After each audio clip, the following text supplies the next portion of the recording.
an awesome episode of Science News, because I'm going to present some amazing, groundbreaking research about cancer. For decades, people have talked about a cure for cancer, or a cancer vaccine, or some kind of universal treatment that can rapidly, safely, and effectively kill any kind of tumor. Such an idea has largely been considered a pipe dream, a fantasy based on a poor understanding of the science, or a tool in science fiction. However, as studies into cancer treatment have advanced through the years, a lot of progress has been made, especially recently. The idea of a cancer vaccine seems closer and closer, and with the results of this most recent study, that vaccine may finally be here. The study was published in the journal Science Translational Medicine, with the title Eradication of Spontaneous Malignancy by Local Immunotherapy.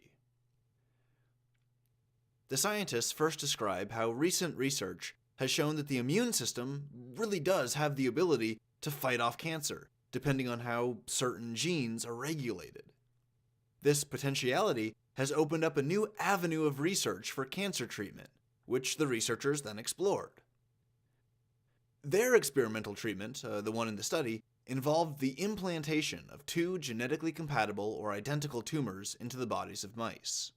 Then, they injected one of these tumors with their treatments, and they observed the resulting immune response and how it affected both the tumor that had the drugs injected into it and the other tumor, which was untreated and positioned some distance away in the body. They used a number of different drugs for testing in different combinations, and they found that the best effects were from a combination of two drugs, a toll-like receptor called a TLR9 ligand, and an anti-OX40 antibody. When injected into the tumor, the TLR9 induces a strong immune response from the T cells, specifically by promoting the expression of OX40. The anti-OX40 antibodies then bind to that OX40 chemical, and they can synergistically induce an anti-tumor response from the T cells. This induced response was strong enough to retard the growth of the tumor, and as the T cells moved out of the treated tumor throughout the body to find other tumors that were genetically identical or genetically compatible, they would cause a drastic slowdown in the rate of growth of all the tumors in the mice's body. Eventually, these tumors began to stop growing entirely, and they began to shrink and then disappear. The researchers found that in 87 of 90 mice, a one-time treatment basically cured their cancer. Ronald Levy was one of the lead researchers on this project. He's known as a pioneer in the study of cancer immunotherapy, which is the study of the use of the immune system to fight cancer, and this is what his team was trying to achieve. About the treatment, Levy was quoted as saying, "This is a very targeted approach. Only the tumor that shares the protein targets displayed by the treatment site is affected. We're attacking specific targets without having to identify exactly what proteins the T cells are recognizing." Unquote.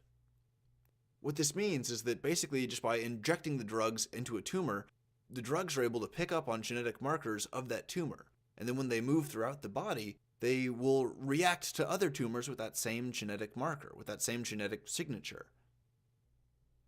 The treatment basically primed their immune system in such a way that they could easily and rapidly break down the tumors.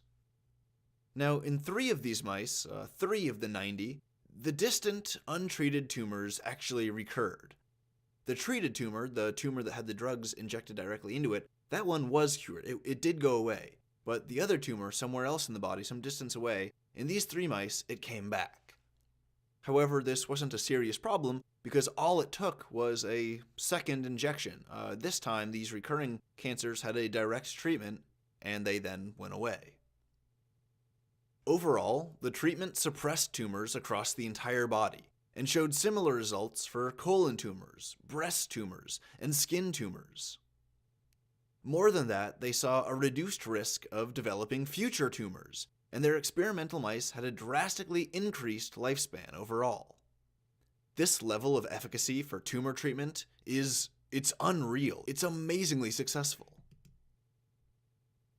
Now, I can be a pretty cynical person from time to time, and more often than not, I generally think that cynical skepticism, or maybe a healthy skepticism, is a generally appropriate way to approach news that might seem too good to be true.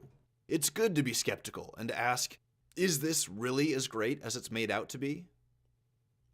Well, in this case, the best part of this news is that yeah, it really is this great. The two active agents that were used in the treatment are already known to science and they're already relatively well studied. One of them is already approved for human use, and the other is in clinical testing for human trials right now. Furthermore, this treatment is safe and it's unobtrusive. There were no major side effects. The amounts of the drugs that have to be administered are relatively low, and the treatment is a one-time thing. Maybe a two-time thing if you're like those 3 mice with their little recurring tumors. The next step for the researchers is to try their treatment in human patients. They're currently recruiting 15 patients with low-grade lymphoma, or cancer of the lymphatic system. About future studies with this treatment, Levy was quoted as saying, "I don't think there's a limit to the type of tumor we could potentially treat, as long as it has been infiltrated by the immune system."